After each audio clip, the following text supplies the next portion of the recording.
నమస్తే అండి, welcome to Godavari రుచులు. నేను మీ పద్మావతి. నా వీడియో ఫస్ట్ టైం చూసేవాళ్ళు సబ్స్క్రైబ్ చేయండి, అలాగే లైక్ చేయండి. పక్కనే ఉన్న బెల్ సింబల్ని టచ్ చేస్తే నేను చేసే ప్రతి వీడియో మీకు నోటిఫికేషన్ రూపంలో వస్తుంది. ఈరోజు నేను చూపించే రెసిపీ పుదీనా పచ్చడి. ఈ పుదీనా పచ్చడి వేడివేడి అన్నంలో వేసుకుని నెయ్యి వేసి కలుపుకుని తింటే ఆ రుచి అమోఘంగా ఉంటుంది. కర్రీ ఏం చేయాలో తోచినప్పుడు గుప్పెడు పుదీనా ఆకులతో ఇలా పుదీనా పచ్చడి చేసి పెట్టారంటే అన్నం మొత్తం ఈ పచ్చడితోనే తినేస్తారు. అంత కమ్మగా ఉంటుంది. మంచి ఫ్లేవర్తో చాలా రుచిగా ఉండే ఈ పుదీనా పచ్చడి ఎలా తయారు చేయాలో చూసేద్దాం. ఫస్ట్ నేను 1 కప్పు పుదీనా ఆకుల్ని తీసుకున్నాను. పుదీనాను శుభ్రంగా కడిగేసి ఇలా వలుచుకుని పుదీనా ఆకులను తీసుకోవాలి. నెక్స్ట్ స్టవ్ ఆన్ చేసి ప్యాన్ పెట్టుకుని 1 టేబుల్ స్పూన్ వరకు నువ్వులు వేసి వేయించండి. నువ్వులు త్వరగా వేగిపోతాయి కాబట్టి ఫ్లేమ్ను లో ఫ్లేమ్లో పెట్టుకుని వేయించండి. చూడండి, ఇలా మంచి గోల్డెన్ కలర్ వచ్చే వరకు వేయించుకుని ఒక ప్లేట్లోకి తీసుకోవాలి. మీరు నువ్వుల ప్లేస్లో పచ్చిశనగపప్పు, మినపప్పు అయినా వేసుకోవచ్చు. నెక్స్ట్ మరలా అదే ప్యాన్లో 1 స్పూన్ ఆయిల్ వేసుకుని ఆయిల్ హీట్ అయిన తర్వాత మనం ముందుగా క్లీన్ చేసి పెట్టుకున్న పుదీనా ఆకులను వేసుకుని లో ఫ్లేమ్లో ఫ్రై చేయండి. చూడండి, ఇలా మగ్గిస్తే సరిపోతుంది.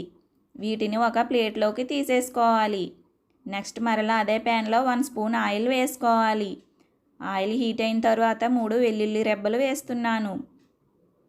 నెక్స్ట్ 1 టీ స్పూన్ జీలకర్ర, 2 పచ్చిమిర్చి కూడా కట్ చేసి వేయండి. వీటిని 1 నిమిషం పాటు ఫ్రై చేసిన తర్వాత సన్నగా పొడవుగా కట్ చేసిన టమాటాలను కూడా వేసుకోవాలి. టమాటా పచ్చిమిర్చి ఆయిల్లో బాగా మగ్గించండి. కొద్దిగా చింతపండు కూడా వేస్తున్నాను. 2-3 నిమిషాల పాటు టమాటా మెత్తగా అయ్యే వరకు లో ఫ్లేమ్లో పెట్టి మగ్గించండి. చూడండి, టమాటా ఇలా మగ్గితే సరిపోతుంది. ఇప్పుడు వీటిని పక్కన పెట్టి చల్లార్చుకుందాం. మిక్సీ జార్లో మనం ముందుగా వేయించి పెట్టుకున్న నువ్వులను వేసుకుని ఇలా పౌడర్గా చేసుకోవాలి. పౌడర్ అయిన తరువాత వేయించి పెట్టిన పుదీనా ఆకులు, వేయించుకున్న పచ్చిమిర్చి, టమాటాలు కూడా వేసుకుని మిక్సీ పట్టుకోవాలి. వాటర్ ఏమీ వేయనవసరం లేదు. రుచికి సరిపడా సాల్ట్ కూడా వేయండి. ఇప్పుడు వీటన్నింటినీ కొంచెం బరకగా మిక్సీ పట్టుకోవాలి. రైస్లోకి కాబట్టి కొంచెం బరకగా మిక్సీ పట్టండి. చూడండి, ఈ విధంగా ఉంటే సరిపోతుంది. మనం తీసుకునే పుదీనాను బట్టి టమోటాలను, నువ్వులను యాడ్ చేసుకోవాలి. అప్పుడు పచ్చడి టేస్ట్ సూపర్గా ఉంటుంది.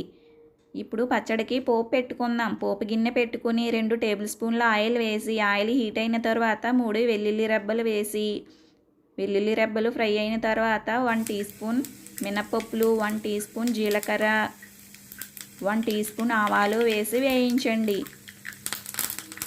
నెక్స్ట్ కొన్ని కరివేపాకులు కూడా వేయించుకోవాలి.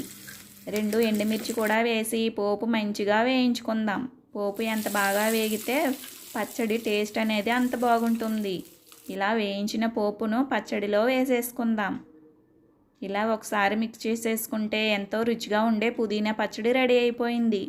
చూడండి, చాలా సింపుల్గా అయిపోయింది కదా. ఎక్కువ టైం ఏమీ పట్టదు.